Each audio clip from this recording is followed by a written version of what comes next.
Nako! Nako, lagot ka, Tore. Pag naisipan ng pamilya Duterte, nakasuhan ka dito sa paglabag sa batas na ito, patay ka dito. Kulong to. 4 years minimum yun. How about you, General Torre? May violation ho ba sa arrest or detention ni former President Duterte? No, sir. No, wala. Categorical, wala tayong binayolate na. Pag masite yung Republic batas, Act 7438. An act defining certain rights of person arrested and detained under custodial investigation, as well as the duties of the arresting, detaining, and investigating officer and providing penalties for violation thereof. Section F, any person arrested or detained, arrested, detained, or under custodial investigation shall be allowed visits by or conference with any member of his immediate family or any medical doctor or priest, minister chosen by him. Or by any member of his immediate family or by his counsel. I saw the video, sir. President Duterte was asking for his own doctors. Ang sabi nyo, hindi, may dala kayong doctor na colonel. Tama po ba? That's one part, sir. Yes, so you did not allow him to bring in his own doctor. There's another video that will show that he has his doctors from the Cardinal Santos. Yes, and he was saying kulang yon kasi ano pa sila, di ba? Yung iba pang doctors, pero hindi na pinayagan. There's videos from outside, yung ibang gamit, etc. Correct, sir? So, you can answer. Hindi to yes or no. So, to your point, did you allow all of his doctors in or no? Huli. Sir, we have substantial doctor. I think we have complied with 7438, sir. Okay, it doesn't say here substantial. It says here... 7438, sir. No, sir. Ang sabi kasi dito, his choice, hindi nyo choice. Hindi nyo choice i-limit yung doctors niya. Ang sabi nyo, substantial. So, I will clarify. Were there doctors that he requested you did not allow in? Yes I was or not no? aware of that, sir. Okay. You're not aware kung meron pinapasok o wala? Kung meron siyang ibang additional doctors, But sir. I saw the video wherein you're saying 2-star, ako na nagdedesisyon, I will not allow VP Sara in. Tama? Yes, sir. Okay. Hindi ba siya anak? Ang nakalagay dito, the person's immediate family shall include his or her spouse, fiancé, parent or child, brother, sister, grandparent, grandchild, uncle, aunt, nephew, niece, etc. Ang penalty nito ay 4 na taon nata na kulong.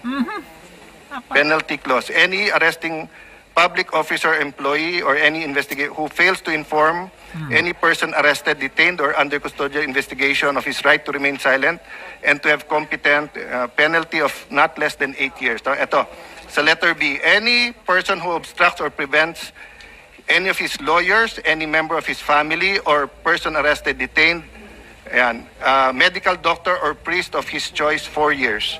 So, sir, you prevented VP Sara from entering. At the outset, sir, maraming salamat sa pagbigay sa akin ng pagkakataon na ito para maklarify yan, sir. Dahil nung first hearing natin, sir, ay palagay ko na-explain na lahat yan, sir. At nagkaroon ng napakaraming mga... Nung first hearing, sir, ang pinag-usapan kasi doon na lawyer. Ako, upon looking at the Constitution, kaming mga senador, we cannot appear before the court, but we can practice. Pero ang presidente, vice president cannot practice. So kasama na ako doon at yung ibang nagsabing abogada. Pero nung nakita ko tong batas na to, nakalagay, pag anak, you cannot stop them from visiting. And nakita ko yung video, but sabi nyo nga, may kompleto kayong video, that's why I'm asking you, baka naman pinapasok nyo nang hindi ko alam. Sabi mo, 2-star, sir, ako na. Ako nagdesisyon nito, sir. I don't know if you use the word, ako mananagot. So, simple lang question ko, did you prevent VP Sara from seeing her father? Nako, isa lang ang sagot na gusto natin mako dyan. Pag sinabi niyang yes, he did prevent. Magagamit itong sagot niya pag ito ay kinasuhan na ng pamilya Duterte. And I'm very, very, very sure gustong managot ng mga Duterte itong si Torre na ito. 4 years, guys, minimum. Tingnan natin kung ano yung sagot. Yes ba o hindi? Yes or no? Can I expound on this, sir, before I answer the yes, or no? Go ahead. Expound muna. Thank you, sir. Kumbaga, sige, magpaliwanag ka muna bago ka makulong. Kaya ako nagpapasalamat, sir, na ma-expound yan, sir. Dahil after the first hearing, medyo marami-rami ang lumabas, sir, ng mga misinformation regarding that matter, sir. Misinformation pa daw, videos cannot lie. Hoy, ano ka ba? Yes, sir, I did prevent the request of, I did deny. Oh, patay!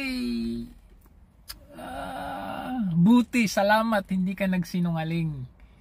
Inamin mo na pinrevent mo, okay? Inamin mo na you denied the entry of the anak. Ayon dyan sa batas na yan. Patay ka dyan. Tore! The request of President Duterte for him to allow VP Sara to enter, sir. Nako. Kasi nga naman, sir, wala nang kasi kahit anong rason mo, alam mo, yung rason mo na yan, hindi acceptable. Kasi ganito, kasi may time limit. Alam mo, the mere fact na na-prevent mo, hindi mo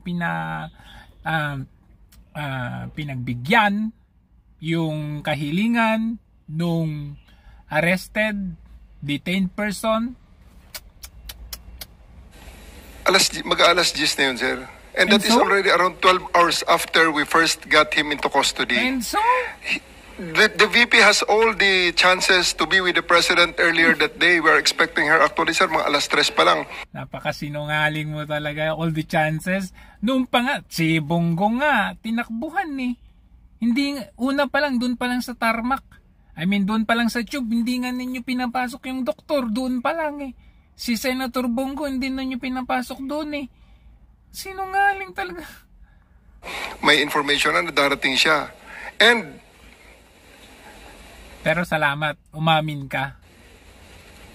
Kung gusto talaga nilang pumasok, sir, pwede naman, sir eh. Kasi hinadlangan mo nga eh, di ba? Ma'am, sinundo ma'am sa loob ng Villamor. Sinabi nga ninyo na hinarang, di ba? Yes, ma'am. Ito, kasi ma'am, gabi na, matagal na. I did, ma'am, I did really prevent that from huli. The VP. I told the President that she can visit her on that. Anything you say will be used against you. Patay ka dyan. Ano, bisitahin sa dahig? Ano pag sinabi mo? Pagka mura-mura ng pumasahe doon, sabi mo pa nga eh. Detention cell in Hague. Sabi ko kung gusto niya talaga. Pero sabi mo makapasok, pero sa kabilang dako sinabi mo you prevented her. Alin ba talaga? Let me clarify, ma'am. Hindi pa ako tapos, ma'am eh. Hindi. Iba-iba lang yung sinasabi mo eh. Ma'am, patapusin niyo ako kung pwede. Wala na. Nasisilo ka na. Pwede. Hindi pwede.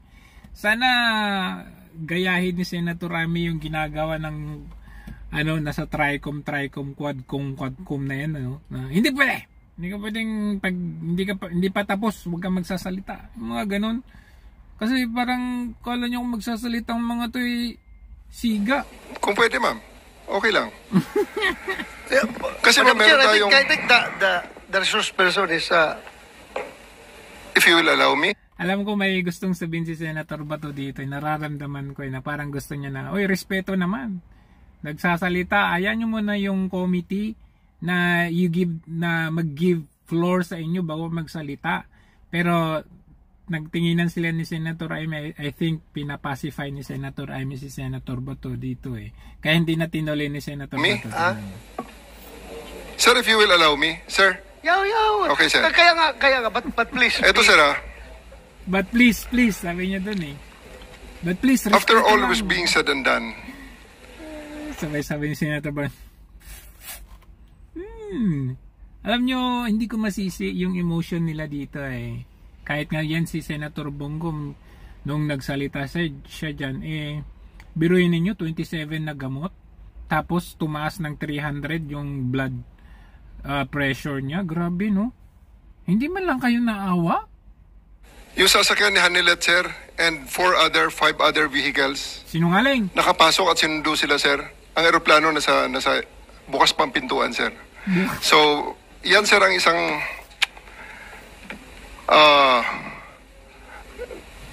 tumayong balahibo ko nun, sir, noong panahon na nakita ko na ko, andyan yata si VP Sara. May balahibo ka pala? May balahibo ka palang tumatayo? Akala ko yung etis mo lang tumatayo.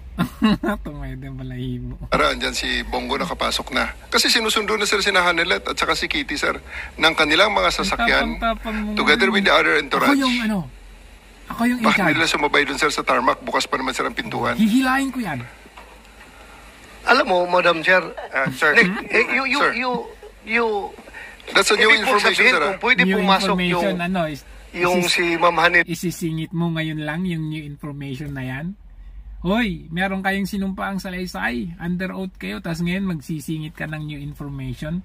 Alam nyo, ang pinaka-importante dito, yung pag-amin niya na dininay niya yung entry ng anak ni Tatay Digong. Labag sa batas. RA, Republic Act 7469. Oh, patay tayo dyan. At saka si Kitty, gusto mo ring sabay-sabay na sila. Sir, ganito. Hindi ko dinideny na pinrevent ko si VP Sara na pumasok based on the request of the president, the former president. Okay, the reason for that, Noted. Magagamit yan sa kaso laban sa'yo. Yay! Sara from entering. Yes, ma'am. Okay. Because the reason for that is that pinaulit yan ni Senator Amy. Alam nyo kung bakit? Kasi on record yan. On record, under oath yan. Magagamit na evidence to pag-amin. 12 hours na ang nakalipas at tapos na ang lahat ng mga delaying tactics. I cannot allow that. Otherwise, magiging magulo pa ang situation, sir. Nag-expire pala yung karapatan ng akusado. May expiration date pala yung karapatan ng anak na bumisita sa kanyang tatay. Sir, we do believe, ako sir, personally, that's my call at that time. Oh, personal mo yan. Pero meron tayong batas. Wala pong expiration. Okay? Because I'm operating on the premise na aking mission. So it's your call to Yes, violate sir. the law. It's your call. It's your call. Yes, sir. Patay tayo. To violate the law. Dahil nakalagay sa batas, binasa ni Senator Alan Cayetano Inamin na it's my call. bawal na pigilan yung anak na bumisita. So it's your call to violate the law. Hindi sa ganong context, sir. Sabi mo lang kanina, yes. Sabi niya lang, yes. Kasi sabi mo lang, talagang hinadlangan mo yung pagpasok eh. Minare-review, no? That's why I'm giving you the benefit. So anyway, ang pinaka-importante dito, malaki ang posibilidad na makukulong itong si Torre. Dahil inamin niya, according to the sagot, yes, dininay niya, das pag-amin eh. And liable siya doon. Sabi niya, inamin niya rin na it's my call. Oh. So yan, magagamit yan in the future sa pag-file ng case laban sa kanya doon sa Senate ni Senator Cayetano na RA 7469. Patay tayo dyan. Torre! But wait, there's more. Alam niyo itong ginawa nila kay PRRD na pinadalo nila ng hearing sa Senate at sa Quadcom, yun yung ginagamit nila ngayon as evidence doon sa ICC. I believe itong ginagawa nila Senator Amy at ni Senator Bato, ito basically mga nandito sa hearing ito, they will use this against this Marbil, Remulla, Torre for a case later on. So, tingnan ninyo, there's more. Itong tinanong ni Senator Bato kay Marbil, damay ka dito Marbil kasi ikaw yung head. Parang yung ginawa ninyo kay Duterte. Tingnan ninyo. Kung si Gerald Torre ang pinapa-operate mo doon, ibig bang sabihin na lahat ng actions niya, lahat ng ginawa niya ay sanction mo? Opo, it's under po ng Philippine National Police po yan. So lahat ng ginawa niya, sagot mo?